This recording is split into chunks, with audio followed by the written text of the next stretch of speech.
This is Fifth Brother. You are listening to First Order transmissions. Submit to the dark side or you shall perish.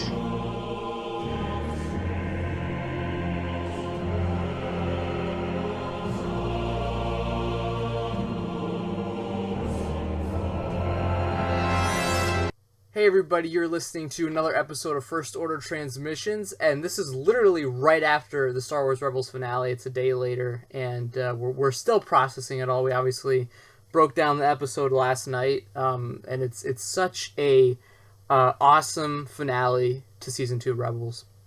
We have a special guest here today, but before I introduce him, as always, I'm Corey, and we also have Chris here. Hey, what's up, everyone? And we have a special guest who, of course, is one of the main Inquisitors that we saw in this year's Star Wars Rebels. Obviously, Season 1 Inquisitor was a Grand Inquisitor who lost his life to dueling Kanan. And now we've got a bunch of new Inquisitors this season, but I think one of the two highlight Inquisitors was the Seventh Sister and the Fifth Brother. And today we've got Phil Anthony Rodriguez, who voices the Fifth Brother. So, Phil, thank you so much for coming on the show today. Hey, Corey, Chris, my pleasure, man. It's a real pleasure being here. Thank you so much. Oh man, anytime. And just to say before we even start, this dude is literally the man. I mean, he was kind enough to sign some figures for us, and we really appreciate it. And you've just been a big part of the Star Wars community this year, and we all want to just thank you for what you did and the character you brought to life and all that stuff. You know, you've done a flawless job. Oh, thank you so much. My pleasure, man. Really, I really mean that. Thank you. Yeah, man. So first off, my first question is regarding like when you first heard that you got the role. I know we were briefly talking about it beforehand, but yeah. Like, did you when you auditioned for it? Like, did you? Because I know some of the cast has told me that when they went in, they didn't know it was Star Wars. Did you know it was Star Wars when you went in? Oh yeah, no, I knew right off the bat.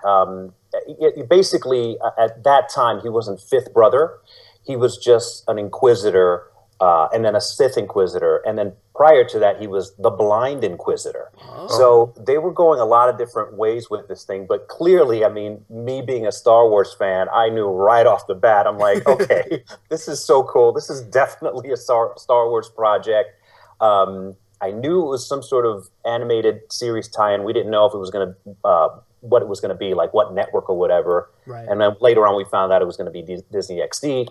But yeah, I knew right off the bat. I'm like, oh my gosh, this is the coolest thing ever. I'm going to throw down with this thing, and it's like I'm going to do everything I can to get this sucker. And thankfully, they saw something in there that they liked, and the rest is history, as they say. That is awesome, dude. I can't even imagine how awesome it must be for you to be a fan, you know, to begin with, and then go into it and then realize what you're reading and what you're auditioning for. It must be pretty cool.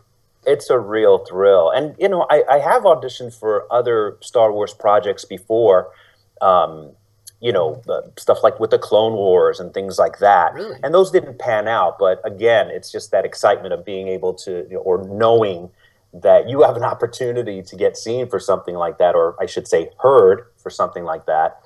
Right. It's just a real treat, man. Well, I mean, I'm sure you've heard that the Fifth Brother was originally supposed to be in The Force Awakens, not as the Fifth Brother himself, obviously, right. but a Knight of Ren. So, a Knight of Ren, yeah, absolutely. And I think someone, I don't think, was it you that posted some kind of art, like original storyboard art or some conceptual art for that? Somebody posted something on my Twitter page, and I looked at it and I'm like, that is the coolest thing ever. And I think the only thing that happened, well, obviously that never panned out in Force Awakens, but the Star Wars Rebels people definitely used it to incorporate it into their series. And I think the only thing that they took from that was Fifth Brother's iconic sort of like shark head helmet. Right. So, you know, that's the only thing that kind of crossed over, because that original artwork was more aged. He looked more like a Palpatine type character, Oh wow. or I should say the Emperor. So it went through many different inceptions, and then obviously when they took it on to Star Wars Rebel, he was definitely, a lot younger, a lot sleeker, cooler, more of a badass with his like, dual spinning lightsaber. So I Yeah. was like, okay, I can get on board with this. Right. Absolutely. That's now when you obviously auditioned for season 2 of Rebels. Was I can't remember. Was season 1 already on when you auditioned, or was this before anything was ever Yes. like? Okay, so okay, Season one was already on, so and that basically gave us a clue that it was definitely going to be a new character right. on the upcoming season two, and we had already known at that point that there was definitely going to be a season two was picked up and all that. Um, so yeah, again, it was initially I wasn't sure, and then when I started reading for the role, that's when it became clear that it was going to be a season two character. Okay, very cool. So like, did you watch the first season or? I did. I did. Okay. I mean, I was already watching it, sporadically, and then even more so. That's the great thing about TV these days. Like you Yeah. can catch up, with older episodes if you've Right. missed any of them. And then when I knew I was being considered for the role, of course, I was really like deep into watching it. And I'm like, when I saw it, I'm like, you know what? I mean, this is geared towards a younger audience, or Mm-hmm. just generally like, you know younger people, but it's really like deep. Like there's really good character development, real Mm-hmm. good dialogue, real good interaction between the character. It's very dark at times, very humorous. It's not a kiddie show by any No. means, No. Right. Right. So and the proof of that is when you see like a lot of the battles and the deaths and the ups and downs and the highs and the lows that happen in all the episodes. It's good, genuine storytelling, and that just lends for a better connection with the whole shared universe and have it be part of Star Wars canon in general. Right. Wow, dude, I that this story keeps on blowing my mind on how awesome it is that not only did you get cast in it, but you were watching it already. So that wow, I really Yeah, am trying to comprehend the excitement you must have had when it's you got it. incomprehensible sometimes, and then obviously like when I saw the debut, like it was cool when I was recording my character voices, which is done months before anything airs on TV, as you guys may well know. um, Dave Filoni gave me, under very hush hush terms, Mm-hmm. a quick look at what Fifth Brother was going to look like, and I think I almost came to tears. They were tears of joy and That's surprise, but I awesome. was just like, oh my gosh, that is the coolest thing ever. And of course, you just have to stay tight-lipped and quiet about the whole thing. I mean, the whole thing about working with in the Star Wars universe and with Lucasfilm and all that stuff is it's all very hush hush until stuff is released or aired or whatever. Mm-hmm. So you got to keep quiet about it, and you're just sitting on pins and needles, just dying to like share all that news Right. with everybody else. Right. Yeah, Wow. But Phil. That's yeah, awesome. go ahead. Yeah, no, I was just gonna say, like, you did such a great job, and the voice matches the character so well. Hmm. And the one thing that I was wondering is, I know that you just talked about when you saw the overall design. Did Hmm. you, did they give you like a background of who he was and what he was about, so you could better get a idea of what voice you're gonna provide? Oh yeah, absolutely. I mean that's the benefit of being introduced to these characters. It's actually, as an actor, it's a lot easier, for lack of a better word, when you're given a very detailed description as to what the character is. And sometimes it's fun when they just say, there's this role that we're auditioning for, bring to it what you will, bring to the table what you will with it. And that's great, because then as an actor you get to be really creative and try to just give your input as to what this guy might be like. But they were pretty specific about what Fifth Brother was all about. I mean, they Mm-hmm. were definitely talking.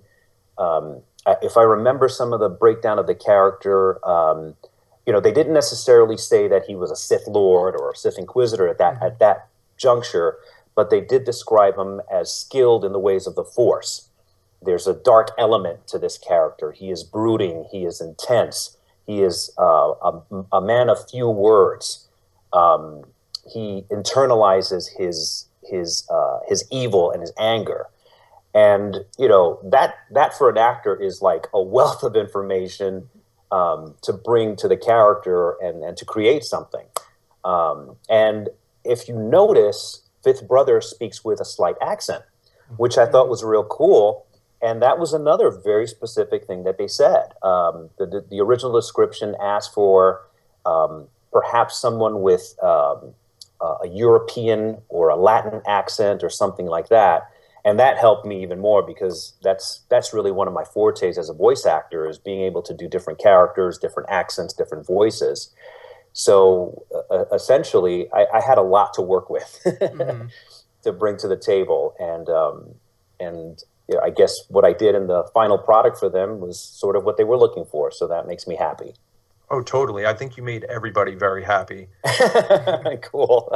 And then, so I'm assuming you recorded a bunch of awesome lines and then they presented you with, hey, this is what you're going to look like. And was that just like the cherry on top? Like, yes, I'm this badass looking Inquisitor. Yeah, well, actually, I was already recording episodes before they showed me what the character was going to look like. So again, all I had was a picture in my head, and based on the description, like the producers of the show and like the producer director Dave Filoni was trying to, have me visualize in my head as to what this guy was about. And definitely there were things like he's big, he's taller than most people, he's brooding, he's an imposing figure. So when you hear words like that, the first thing that comes to your mind is things like this. I am imposing, and you bring that to the table. That coupled with the fact that, because of the fact that they wanted to, have it be sort of like this Spanish or Latin or European sounding guy. I mean, I was channeling all different types of characters, actors from the past, movie, iconic figures. Like, I think my biggest influence for Fifth Brother was the character of Khan from Star Trek, from the original series and from Wrath of Khan. I really derived a lot of Fifth Brother from that as inspiration. So I guess it translated well because, that's kind of how I pictured him. He's cunning, he's evil, but there's a charisma to him. So that's what I was trying to like evoke with the character. Yeah. Well, I could definitely relate that, that Spanish hint of an accent is definitely very intimidating because my fiance is Puerto Rican. And, when I get on her bad side, man, you're like, whoa, it gets pretty intense. Well, coming from a fellow Puerto Rican, I get what you're saying. Because I'm Puerto Rican, so go figure. Yeah. Well, congratulations with that, and good luck. Thank you. Don't rub her the wrong way, or there'll be hell to pay. Exactly. Oh, man. But so in terms of we talked about this briefly earlier too. You have a few different products released of the Fifth Brother, and you've got a 3-inch action figure. You have a 12-inch figure. You've got a Lego. I think you got a few posters too. So you got a really decent amount of Fifth Brother stuff. So, Luke, we were talking earlier. So you're an action figure. How incredible is that? It's pretty incredible. it's pretty incredible. I think if whether you're a fan of franchises like Star Wars or whatever, there's so many fan-based franchises out there that are driven by things like paraphernalia from the series and or movie or action figures and stuff like that.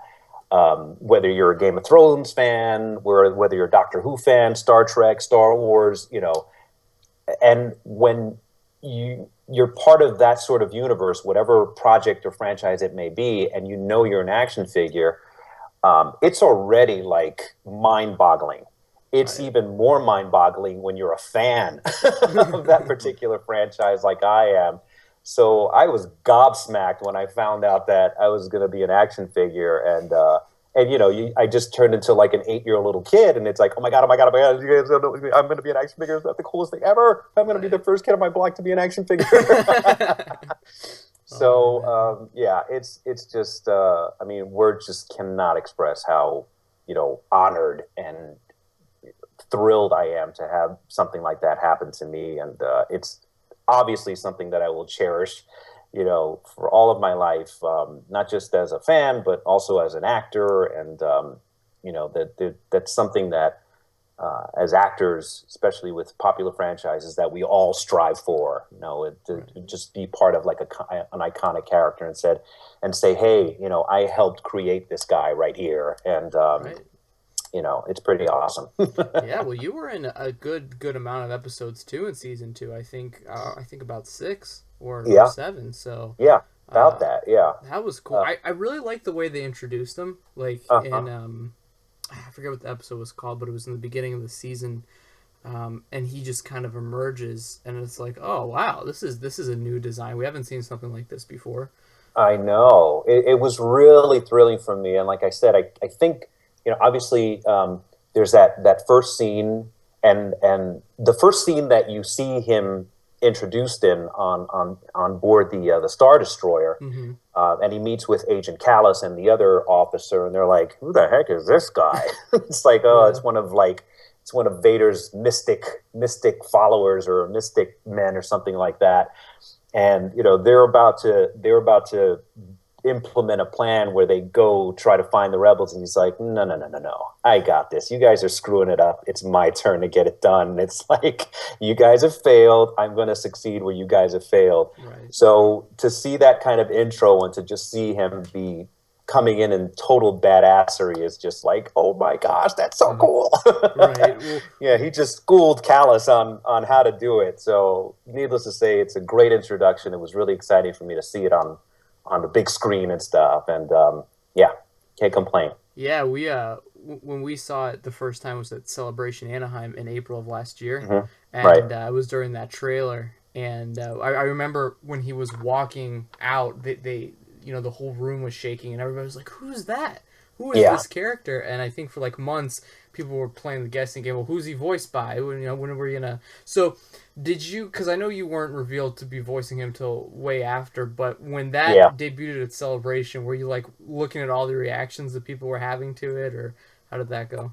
Well, the only reactions, quote unquote reactions, that I saw is whatever people were putting on their Twitter feed and things like that were actually, at the event. Things like that. I think for my purposes, when I was finally able to like reveal that I was doing the character, of course I just went out. Then you can sort of start going in announce mode and post mode and tweet mode. Like I even went so far as to changing my whole like cover page and my profile photo on Twitter and things like that. Yeah. And people were just like, you have got to be kidding me. That's you, and you're doing this now. And I'm like, yep, that's me.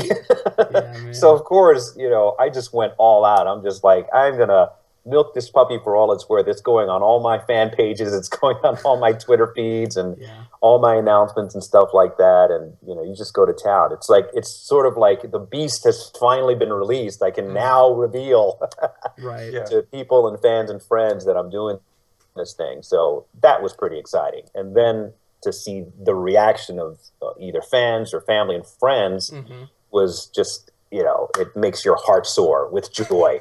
Yeah, dude. I can't imagine. So this is something you had to keep secret for a while. So secretive. I mean, you have to sign non-disclosure agreements. You have to be incredibly, I mean, you do that for so many different projects. Like, I said, I'm a very thriving voice actor. So I've done stuff for like video games and things like that and projects, and they're all very hush hush. Lucasfilm takes it to a different level altogether. It's like, don't reveal anything or reveal something and you die. Essentially, it's not that bad. It's not that serious. But seriously, you do understand the gravity of the situation because, whether we're talking about the older franchises or the the reboots with J.J. Abrams and Force Awakens, you are held to such secrecy that any kind of leak just ruins it for everybody, and that's what they always try to avoid. I for one, it's like I like being left in the dark. A couple little teases here and there are fine, but I'm not a real big fan of spoilers, and I'm not, I don't necessarily like get on board when someone says, "Oh, I've got major, major, major spoilers," because it kills it for me. I like the element of surprise when I see a new project and stuff. Yeah, that was my biggest fear with The Force Awakens. I kind of wanted to lock myself in my house. I know, right? I was afraid something was going to happen. Mm-hmm. Yeah. And you have to be really careful. Like if people do get rumors or something like that, or some advanced news about it, at least guys are really good, and they're respectful about like saying, hey, look, there are potential spoilers here. Don't keep reading if you don't want to you know have anything revealed to you. And sometimes they're just that. They're just rumors. They don't have any foundation whatsoever. And then sometimes they pan out to be absolutely spot on and true. Right. But regardless, at least guys these days, because they know it. They know, like, there's a lot of fans out there, and at least they're respectful and say, look, potential spoilers here. Stop reading now if you don't want to have anything revealed to you. So that's cool. But yeah, because I know what you're talking about. It's just like, I am not listening. I'm not looking. I don't want to see anything on the page. I don't want it to be ruined for me. I want to be surprised. Yeah. I even treated the season finale with the same respect, because when I went into work today, two of the other guys, they were like, I didn't see it. And I'm like, dude, you're safe. I'm not going to say nothing. I can't wait to talk to you tomorrow about it. Exactly. And that's always my fear. It's like, because I have in the past mistakenly done that, like blabbed about something, and there was somebody in the room who just hadn't seen it. I was like, oh my gosh, I'm so sorry. I didn't mean that. Because I know how that would feel if it happened to me. So good on you, Chris. Well, I mean, there's, we were sitting at like, the break room table. This really happened, and this was about a couple days after The Force Awakens came out. That I have already seen it at this time, I think 3 times. So nothing could possibly be spoiled for me. But the other guys sitting at the table, one of the guys comes in, they all know I'm a huge Star Wars fan, and he's like, Han Solo died. And there was like 2 people at the break room table. They're like, why? Yeah. And I remember my friend ruining the Phantom Menace for me, because he went to the midnight show and I went to, right after when I got out of school. And one kid came up to me real quick. He ruined it in like 3 seconds. He was like, Qui-Gon and Darth Maul dies. And I'm like, I feel like I waited my whole life for this. Yeah. It took 3 it's seconds. really sucky when that happens. It's like, oh. Yeah. No, I hear you. It's tough. So speaking about the finale, actually, that's a question we were talking about earlier too. But the fifth brother met his end, but by the hands of Darth Maul, which you would say is a pretty good way to go out. Absolutely, it's like we mentioned earlier. It's like, if you're gonna go big, right? And it's like it's better than being killed by some wayward blaster, hit from like a stormtrooper or something that bounces off of a wall and then you die. No, if you're going to go down and at the hands of Darth Maul, or I should say just Maul, not Darth Maul. Right. Yeah, cool. That's definitely a cool way to go. The only thing that would be cooler than that is, dying at the hands of like, Darth Vader, which wouldn't happen because he's an Inquisitor. He works for Vader, or, dying under the hand of like, I don't know, Yoda or something like that. I actually, a part of me almost thought that he'd be killed by Vader, just because I was thinking like, because like in the comics and stuff, like Vader's always like killing some of his men. So I'm not. There was times where like in the trailer you see him, before we even saw the episodes, he's like walking in and you see the seventh sister and fifth brother turn around, and I'm like, oh man, I wonder if this is it. I know, yeah, for sure. It's like, that we all know what happens when people quote unquote fail Vader. Right, exactly. So you meet a quick and timely death if you fail him. Oh yeah, right. So yeah, no, that's a good point. I mean, that definitely could have been a way for them to go, because let's face it, seventh sister and fifth brother were kind of goofing it up a few times. So they managed to like let the crew of the Ghost escape once again. So, that definitely could have been a very realistic occurrence. Not too far off from the truth. Right. Well, like another question I had was, Jason Isaac's Inquisitor, the Grand Inquisitor, we got his past revealed in a way we didn't think we'd get, and all of a sudden he was this Jedi Temple guard. Yeah, that was a great reveal too. Yeah, so is there any chance we're gonna see or know or you don't have to answer it obviously, but do you know if the Fifth Brother's backstory, or you don't know? I don't. Okay. I don't. I wish there were. Yeah, it would have been nice had they explored that in some way, shape, or form, even through like quick flashbacks or something. Yeah, but absolutely. I think that the plot lends to more important things going on in the series and in the show. Right. It's the whole series from the get-go is basically a lead-in to everything that happens in New Hope. You know, like this crew and these Jedi, like Kanan, that are in hiding and doing their best to find a rebel base, a new rebel base to stage an offensive against the Empire and things like that. So that's really where the crux of the story is. So any type of backstory with characters like, say, mine, Fifth Brother, is basically going to be like, some random fluff that they'll try to incorporate in there. But no, I wish there were some kind of a backstory. And the only thing I can do is, lend that kind of stuff to the imagination. Right. It'd be great to see like what his home world was and how he became a Sith Inquisitor and how he was recruited by Vader or trained, who trained him, and all that stuff in the ways of the Force. Right. So, comic book would be cool. A comic book would be cool. Hey, they, they've done plenty of spin-offs with like Lando Calrissian and Han Solo and stuff. Who's to say there can't be a Sith Inquisitor or Fifth Brother spin-off? I'd be on board for that. Yeah, that'd be sweet, man. That would be awesome. Right? I mean, I would have loved to see an episode of like this Inquisitor Academy or something like that, even if it was just like a one episode thing, and seeing how you guys were trained. It seems like you all have the same sort of lightsaber. So is that kind of like a graduation thing, and then you guys get dispatched? Exactly. Like I would have liked to see something like that. Yeah. You never know. We could. We could. There's probably not going to be any future. I don't know. It's a big question mark, but it's probably safe to say there's not going to be any future with Fifth Brother. That does not necessarily mean that we're going to see the end of Sith Inquisitors. Right. So there could potentially be more that come out of the woodwork, so to speak, in future seasons, and maybe they'll look at the potential for a storyline like that to happen, or a background story. And it's interesting because like in the final episode, when they go to that Sith temple, it's kind of cool to see like the remnants of these Jedi and Sith that clearly were doing battle like thousands of years ago, and their shell, the shells of their bodies are still there. Right. So obviously that was a pretty cool aspect of the final episode, because it also speaks to the history of the battle between the light and the dark side of the Force, between the Sith and the Jedi. And it goes back thousands of, millennia in the past, Very Old Republic kind of thing going on there.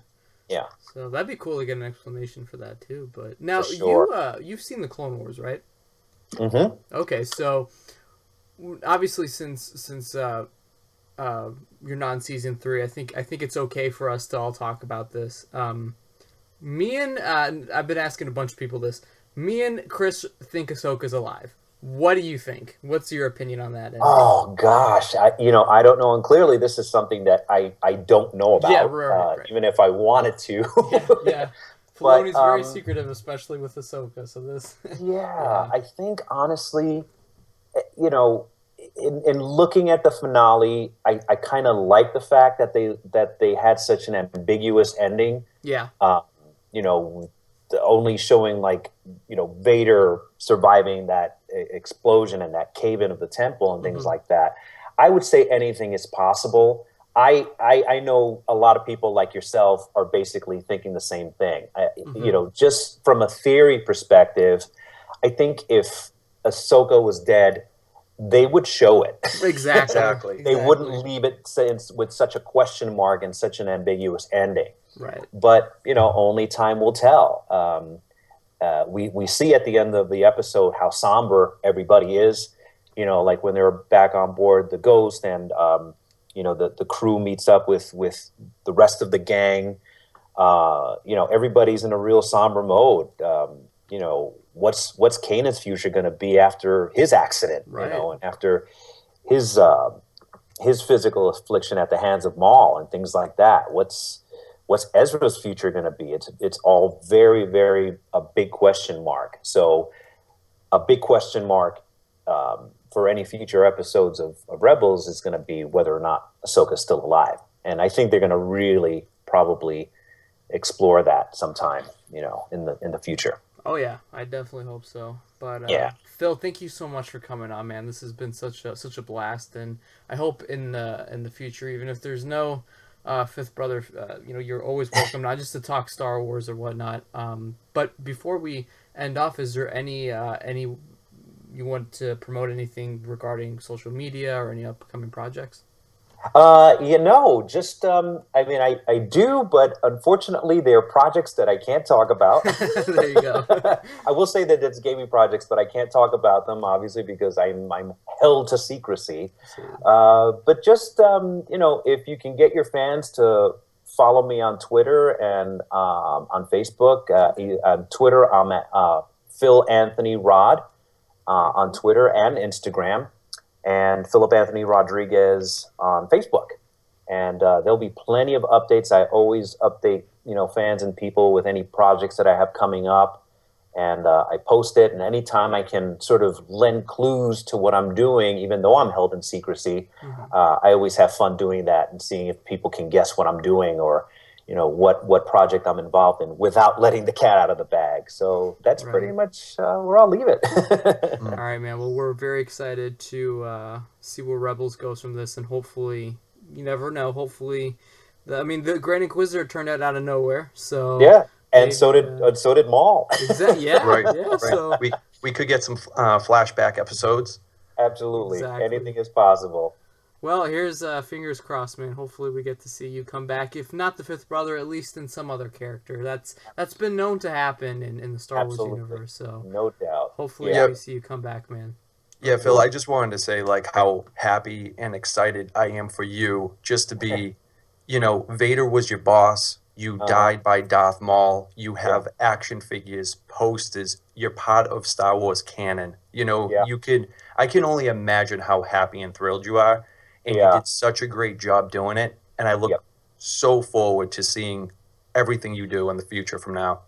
Thank you so much. And I got a big old grin on my face just being reminded of it like you just did right now. So it's definitely a real treat. And for sure, hopefully I can come back with some other fun stuff in the vast Star Wars universe, and maybe we can share some more stories on a different character that I'm doing. I hope or maybe even something like in an actual film. Let's make that happen, absolutely. And for sure. To everybody who's listening right now, let's just to put this out there, if we can all on Twitter tag Celebration, let's try to get Phil to the different celebrations that come out and or Star Wars weekends, because it's always fun to actually meet you guys in person. So hopefully that pans out. So make sure everybody who's listening go on Twitter, follow Phil, and make sure to tag Disney and all these people to get them to go to some conventions. That'd be amazing. So that would be awesome. Hopefully that pans especially out. When you're a fan of it yourself. Yeah, exactly. Right. Dude, have you ever been to Celebration or no? No, okay, I haven't. You would I flip. haven't. You would flip next year. I believe it's going to be back in the States, so you'll have to come down for that for sure. Absolutely, it'd be great if I had to show up there and be part of everything. I'd definitely lose my mind. I think it's the only thing that would match the excitement of having an action figure. Yeah, absolutely, man. Absolutely. So hopefully you do make it out there, man, and I appreciate you coming on. Guys, thank you so much. I really appreciate it. Yeah, thank you, man. You seriously made my night. Good. I'm glad. I'm glad I did that, and you guys are the best. Thanks, man. You too. We are nothing as actors and characters and stuff like that without having people like you support it and be fans of it. and just up the ante for everyone. So from genuinely from my heart, thank you for being such fans and lending so much attention to it. Really appreciate it. Oh man, anytime, and thank you for what you do for us, bringing these characters to life. Really, it's awesome. Yeah, Thank you. I'm glad. Thank you.